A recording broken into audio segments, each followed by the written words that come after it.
Hey everyone, we're back again with a F2 Feature Race reaction video for the 2025 Monaco Grand Prix. Straight away, big incident. Martins got past Dunn on the first corner, but Dunn kind of pushed him off into the wall, which meant all the other cars coming through there had to avoid carnage basically. There was 10 cars at least stopped at one point. I think some of them managed to get through, but a lot of cars got damaged. I think in the end there were 7 drivers that retired as a result of that actual incident on the first corner, all because Dunn didn't kind of see the corner after Martins made a pretty good overtake going into the first corner. The move was basically done, and by done I mean Martins made the move properly, and then Dunn just left him hanging into the wall. So Martins was a bit annoyed. Fair enough. It's a bit rough for some of the other drivers. I think Mini and Mieta both stopped their car in anticipation that they thought they could kind of carry on after no metal was cleared, but they were told by the stewards actually you can't, like, get out of your car, stop, your race is done, which is pretty unjustified. I mean, if they had any help moving out or kind of getting their cars going again, then fair enough, but I'm not sure there was any. So maybe they'll feel unjustly done, but I feel like there's a lot of unjust things that happened in the race that we'll get into. So yeah, Esterson, Marty, Mieta, Mini, Bishaw, Martins and Dunn all out. The race is going to be a mess. Like from this point on, you know it's going to be a mess because you don't know what kind of damage each driver has that is carrying on. You don't know what kind of flat spots they have on their tyre. Whatever's going to happen, it's going to be wacky. So it was exciting. On the restart, they decided to do a rolling restart, which is fair enough. And the actual race got put down to 30 minutes instead of the whole 46 laps or whatever because of timing. F1's going to start soon and start doing their preparation, so let's get F2 out of there, fair enough. But on the restart, first lap, Dirksen had a collision with Miney after being brake checked on the first corner. So Dirksen was on those super soft tyres, Miney was on the soft tyres. He thought he could get around him, he couldn't, got brake checked going into the last corner. Took out his front wing and ended up going off into the flip lane, I guess. This caused a virtual safety car, then they could take him off, which was fine. Then we had Goth. As soon as the 6 laps elapsed and you were allowed to pit, Goth dived into pit lane, thinking, I'm on super soft tyre, let's do the alternate strategy, let's just go for it. I think if there wasn't another safety car, that strategy looked like it might have worked to maybe get a podium. But sadly, there was a safety car again later on in the race, so that kind of strategy didn't play out. Fornaroli, though, pulled out a lead with Montoya and Lindblad second to the back of them.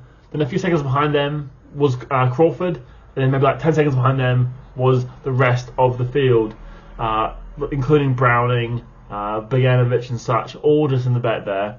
And then after that kind of gap pulled out, there was the old super soft runners all coming into the pit. It was all the guys at the back you'd expect, like basically all the pay drivers came in with their tyres and had a good race at the back by themselves. It was nice to see for a little bit in Monaco. Bogdanovic though then went into the wall, which straight away you saw the incident. His front wing was lodged in there. He was right on the racing line, near the casino. It's like, okay, this is a safety car, plain as day.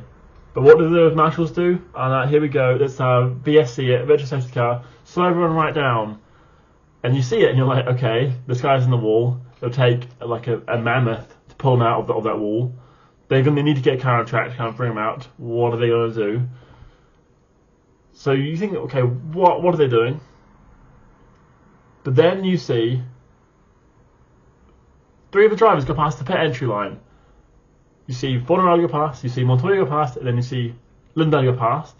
And then straight away, when Lindblad goes past, full safety car, Crawford comes into the pit lane, manages to do the stop. The safety car picks up the 3 leading drivers, and therefore they go a little bit slower than what Crawford could do on his yellow lap to catch up.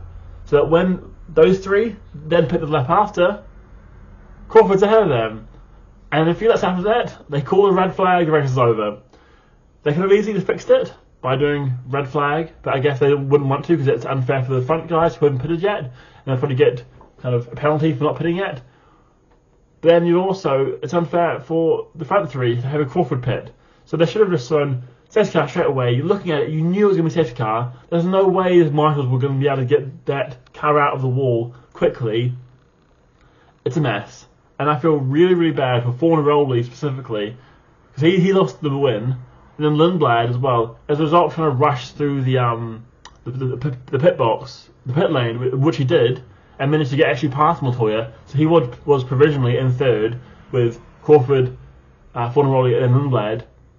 He actually spared apparently, so he got a 5-second penalty, falls to 9th on the final kind of standing. So that's 2 points, which ruins his race, ruins his weekend again. Another penalty. He says he had the pit limiter on, so maybe we'll see that challenged. But either way, a lot of like minor mistakes by these drivers, and it's caused by the stewards calling that BSC instead of a full safety car straight away, or maybe putting it at a good time. Wait for the last driver to go around the cliff. It's BSC.